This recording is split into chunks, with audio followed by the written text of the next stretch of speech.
चांदनपुर की सड़कें धूल और रहस्य से भरी थीं। अर्जुन ने अपनी जीप की खिड़की से बाहर झांका, जहां सूरज की आखिरी किरणें घने जंगलों के बीच डूब रही थीं। बिहार का ये छोटा सा गांव, जहां वह पैदा हुआ था, अब उसे किसी अनजानी दुनिया का हिस्सा लग रहा था। पिता की मृत्यु के बाद उसे यहाँ लौटना पड़ा था, पुरानी हवेली को बेचने और कुछ कागजात संभालने के लिए। लेकिन जैसे ही उसने गांव की सीमा में प्रवेश किया, उसे लगा कि हवा में कुछ भारीपन था, जैसे कोई अदृश्य आंखें उसे घूर रही हों। कितना बदल गया है यहाँ सब कुछ, अर्जुन ने मन ही मन सोचा, अपनी जीप को गांव के संकरे रास्तों पर चलाते हुए। बचपन की यादें धुंधली थीं, माँ की गोद, पिता की सख्त आवाज, और वह पुराना कब्रिस्तान जो गांव के बाहर जंगल की गोद में बसा था। गांव वालों की कहानियां अब भी उसके कानों में गूंज रही थीं, कहानियां उस कब्रिस्तान की जहां मृत आत्माएं कभी शांति से नहीं सोती थीं। हवेली तक पहुंचते पहुंचते रात हो चुकी थी। पुरानी इमारत की दीवारें समय के साथ जर्जर हो चुकी थीं, और लकड़ी के दरवाजे हवा के झोंकों से चरमरा रहे थे। अर्जुन ने अपनी टॉर्च जलाए और हवेली के अंदर कदम रखा। धूल की मोटी परत ने फर्श को ढक रखा था, और हवा में सड़न की हल्की गंध तैर रही थी। उसने अपने बैग को एक पुराने सोफे पर रखा और कमरे का मुआयना करने लगा। पिता का कमरा सबसे ऊपरी मंजिल पर था।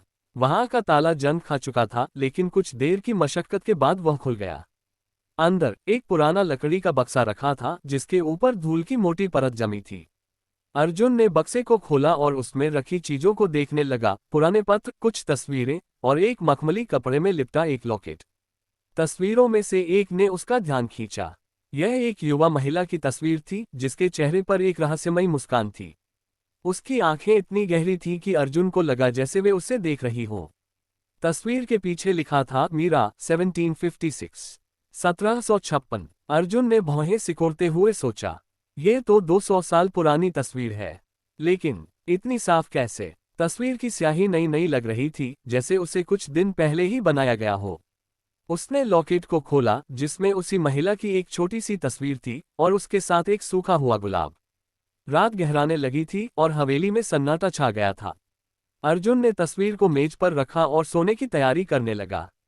लेकिन जैसे ही वह बिस्तर पर लेटा, उसे लगा कि कमरे में कोई और भी है।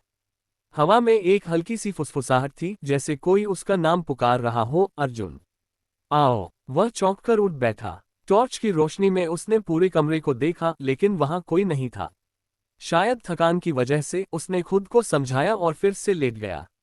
लेकिन नींद उससे कोसों दूर थी। अगली सुबह अर्जुन गांव की सैर पर निकला।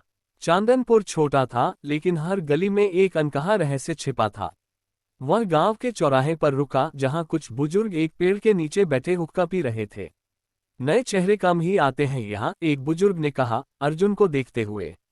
तुम हरपाल सिंह के बेटे हो, है ना? जी, मैं अर्जुन हूँ, उसने जवाब दिया।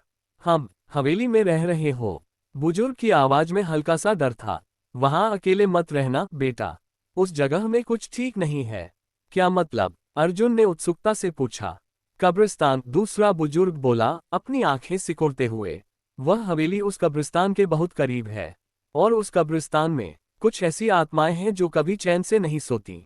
कैसी आत्माएं? अर्जुन ने हंसते हुए पूछा, लेकिन उसकी हंसी में एक हल्का सा डर था। मीरा की आत्मा, बुजुर्ग ने धीमी आवाज में कहा। वो एक खूबसूरत लड़की थी, जिसकी शादी होने वाली थी, लेकिन उसका होने वाला पति उसे धोखा देकर भाग गया।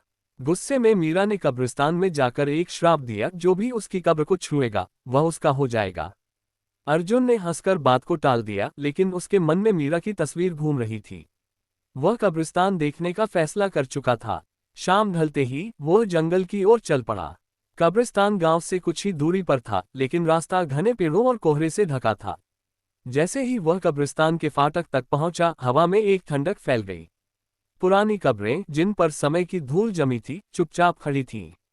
लेकिन एक कब्र ने उसका ध्यान खींचा। उस पर कोई नाम नहीं था, बस एक गुलाब का नक्काशीदार चिन्ह। अर्जुन ने उस कब्र को छुआ, और उसी पल हवा में एक चीख गूंजी। वह पीछे हट गया, उसका दिल जोर जोर से धड़क रहा था। कोहरे के बीच उसे एक आकृति दिखी, एक महिला, जिसका चेहरा मीरा की तस्वीर जैसा था। उसकी आंखें खाली थीं, लेकिन मुस्कान वैसी ही थी, रहस्यमयी और डरावनी। अर्जुन, उसकी आवाज हवा में तैर रही थी। तुम मेरे हो? अर्जुन ने अपनी आंखें बंद की, और जब दोबारा खोली तो वह आकृति गायब थी। लेकिन कब्र के पास जमीन पर एक ताज़ा गुलाब पड़ा था, जो कुछ देर पहले वहां नहीं था। Image pro mate 15।